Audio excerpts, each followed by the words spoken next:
कि आदरणीय नीतीश कुमार जी के रहते कोई यह सोच ले कि हम सुनियोजित अपराध कर लें, यह असंभव है। उनके रहते कोई यह सोच ले कि हम कोई अपराध कर कर बच जाएंगे, यह भी असंभव है। लेकिन ये जो घटनाएं घटती है ना, देखिए इसका एक आप सिनेरियो समझिए। अपराधियों का मनोबल कहीं ना कहीं बढ़ा है, ये बात सत्य है कि अब ऑपरेशन लंगड़ा चलाने से नहीं होगा। बिहार पुलिस को भी बैरल खोलना होगा, बुलेट का जवाब बुलेट से देना होगा। जो 2005 में हुआ कि अपराधी तो पुलिस की वर्दी की परछाई से कोसों दूर भाग जाया करते थे। आप अभी हमारे पास आए हैं बाइट लेने, कोई अन्य व्यक्ति और भी बैठे हुए हैं अभी हमारे पास ऑफिस में। हमको क्या पता है उनके मन में क्या चल रहा है, या उनको क्या पता है मेरे मन में क्या चल रहा है। हम अपना पिस्टल निकाले और उनको शूट कर दें, तो पुलिस को यह कैसे पता होगी कि फलाने व्यक्ति फलाने को शूट करने जा रहा है।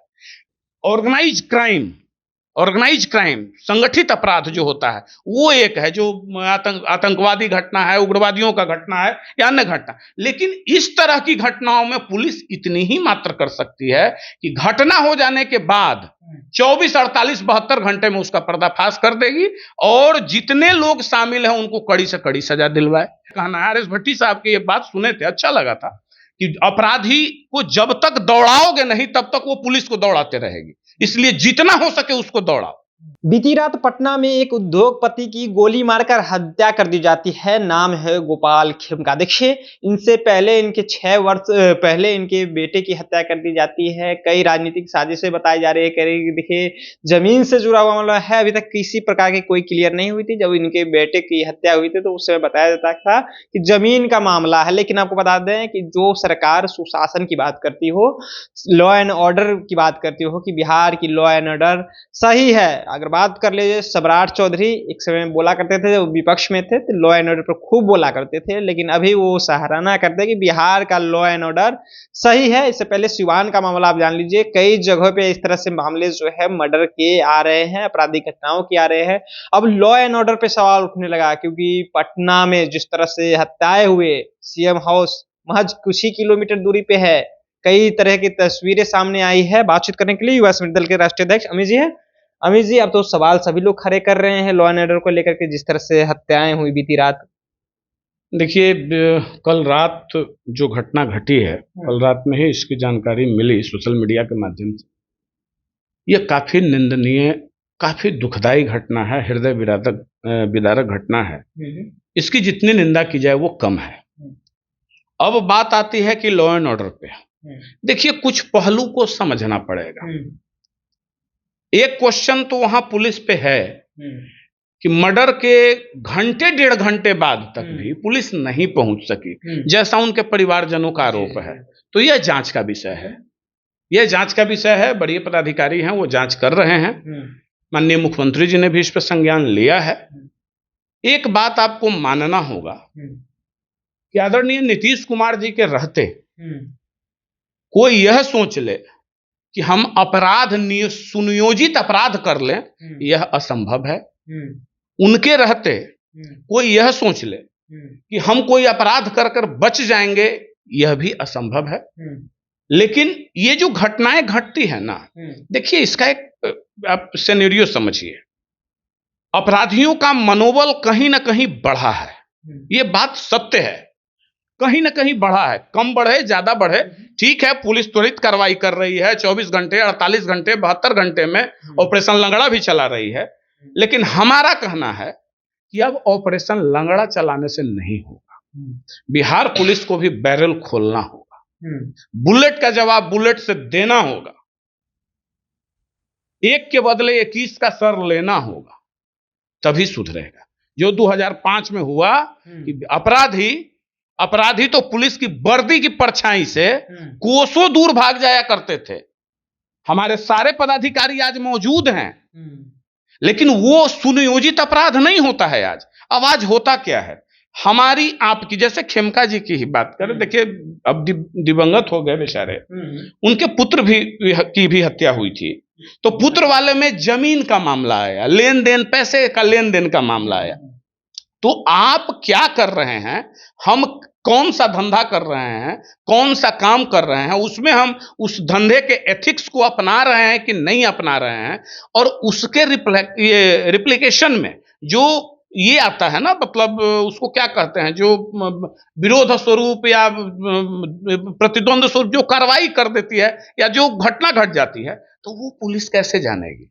आप अभी हमारे पास आए हैं बाइट लेने, कोई अन्य व्यक्ति और भी बैठे हुए हैं अभी हमारे पास ऑफिस में, हमको क्या पता है उनके मन में क्या चल रहा है, या उनको क्या पता है मेरे मन में क्या चल रहा है। हम अपना पिस्टल निकाले और उनको शूट कर दें, तो पुलिस को यह कैसे पता होगी कि फलाने व्यक्ति फलाने को शूट करने जा रहा है। पुलिस वहां सक्षम होती है जहां ऑर्गेनाइज क्राइम, आप इस चीज को समझने की बात है, पुलिस को बदनाम करने से नहीं होगा, वही आपका समाज का रक्षक है। ऑर्गेनाइज क्राइम, किसी का आप योजनाबद्ध तरीके से अपहरण करने का बना रहे हैं कि फलाने को उठा लो, यहां से उठाओ, क्या होता था, यहां से उठाओ, इसको बेचो, वो उसको बेच दिया, तो ये एक योजनाबद्ध तरीका है, इसको क्रैक करना पुलिस की ड्यूटी है, ये गुड पुलिसिंग का है। ऑर्गेनाइज क्राइम संगठित अपराध जो होता है वो एक है, जो आतंकवादी घटना है, उग्रवादियों का घटना है या अन्य घटना। लेकिन इस तरह की घटनाओं में पुलिस इतनी ही मात्र कर सकती है कि घटना हो जाने के बाद 24, 48, 72 घंटे में उसका पर्दाफाश कर देगी और जितने लोग शामिल हैं उनको कड़ी से कड़ी सजा दिलवाए। पुलिस यही कर सकती है। लोगों को, हम सभी को सतर्क, देखिए सतर्क तो इंसान को हर वक्त रहना होगा, हर परिस्थिति में रहना होगा, लेकिन फिर भी हम बिहार सरकार से यह आग्रह अवश्य करेंगे कि निर्देश माननीय मुख्यमंत्री जी ने अवश्य ही दिया होगा, और बिहार पुलिस से भी हम वरीय पदाधिकारियों से आग्रह करेंगे कि अब मत चूकिए, बुलेट का जवाब बुलेट से दीजिए, खदेड़ डालिए।